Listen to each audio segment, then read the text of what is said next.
Hello guys, ഞാൻ UDF-ന്റെ നേതാക്കളുടെ ഒരു സമരമായിട്ടാണ് ഇന്ന് വന്നിരിക്കുന്നത്. അപ്പൊ നമ്മുടെ KSU എന്ന് പറഞ്ഞ നമ്മുടെ സതീശൻ എന്ന് പറഞ്ഞ ആള് മുഖ്യമന്ത്രി ആക്കാൻ പോലും ആയിട്ടില്ലെന്നാണ് പറയുന്നത്. ഇപ്പൊ ചെന്നിത്തലയും കേസുഗോപാലനും ആക്കാൻ പറയും. കേസുഗോപാലനാണ് ആവുന്നാണ് പറഞ്ഞത്. പിന്നെ ചെന്നിത്തല ആവുന്നാണ് പറഞ്ഞത്. സതീശൻ തന്നെ ആവുന്നാണ് പറഞ്ഞത്. നമുക്ക് സതീശൻ തന്നെ മുഖ്യമന്ത്രി ആയിക്കഴിഞ്ഞാലാണ് ഇവിടെ കേരളത്തിൽ നമുക്കിവിടെ 100 സീറ്റുമായി അധികാരത്തിൽ വന്നത് നമ്മുടെ VD സതീശനാണ്. അപ്പൊ കേരളത്തിലേക്ക് ഭയങ്കര വോട്ടിന് വിജയിച്ചത് നമ്മുടെ VD സതീശനാണ്. അപ്പൊ VD സതീശൻ തന്നെ മുഖ്യമന്ത്രി ആവണമെന്നാണ് എനിക്ക് ഉത്തരമുള്ളത്. അപ്പൊ ഇവര് പറയുന്നത് ഒരാളാക്കാൻ പറ്റില്ലെന്നാണ് മുഖ്യമന്ത്രി നമ്മുടെ ആൾക്കാർ ജനങ്ങൾ പറയുന്നത്.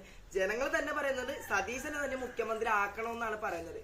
അപ്പൊ നമ്മുടെ ഈ കേസിന് കൊടിയുണ്ട് ഇവിടേക്ക്. അപ്പൊ നിങ്ങൾ എല്ലാവരും കാണാം, ഈ വീഡിയോ ലൈക്ക് ചെയ്യുക, ഷെയർ ചെയ്യുക. ഓക്കെ.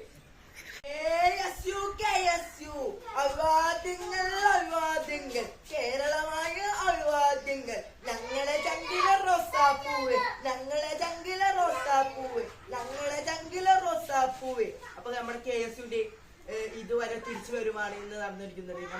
നമ്മുടെ പാർലമെന്റ് ഇലക്ഷൻ നടന്നപ്പോൾ UDF ജയിച്ച് അധികാരത്തിൽ വന്നിരിക്കുകയാണ്. അപ്പൊ കേരളം നമ്മൾ തിരിച്ചു പിടിച്ചിരിക്കുകയാണ്. അപ്പൊ അതുകൊണ്ട് കേരളത്തിലേക്ക് നമ്മുടെ UDF-നെ നേതാക്കളെയും നാം ക്ഷണിക്കുന്നു. അപ്പൊ നമ്മുടെ ഈ വരുന്ന 10-ാം തീയതി ആര് മുഖ്യമന്ത്രി ആവും? സതീശൻ തന്നെ മുഖ്യമന്ത്രി ആവണമെന്നാണ് ഞാൻ അഭ്യർത്ഥിക്കുന്നത്. അപ്പൊ ഈ വീഡിയോ ലൈവ് യൂട്യൂബിൽ എടുത്തായിരിക്കും. എല്ലാവരും കാണണം, ലൈക്ക് ചെയ്യണം, ഷെയർ ചെയ്യണം, കമന്റ് ചെയ്യണം. അപ്പോൾ നമ്മുടെ UDF-ലേക്ക് എല്ലാവർക്കും സ്വാഗതം. അപ്പൊ ബിന്യാം വ്ലോഗ്സിലെ ഒരു വ്ലോഗാണ് ഞാൻ ഇടുന്നത്. അപ്പൊ സതീശൻ തന്നെ മുഖ്യമന്ത്രി ആവട്ടെ എന്ന് ഞാൻ അഭ്യർത്ഥിക്കുകയാണ്. അപ്പൊ ബൈ.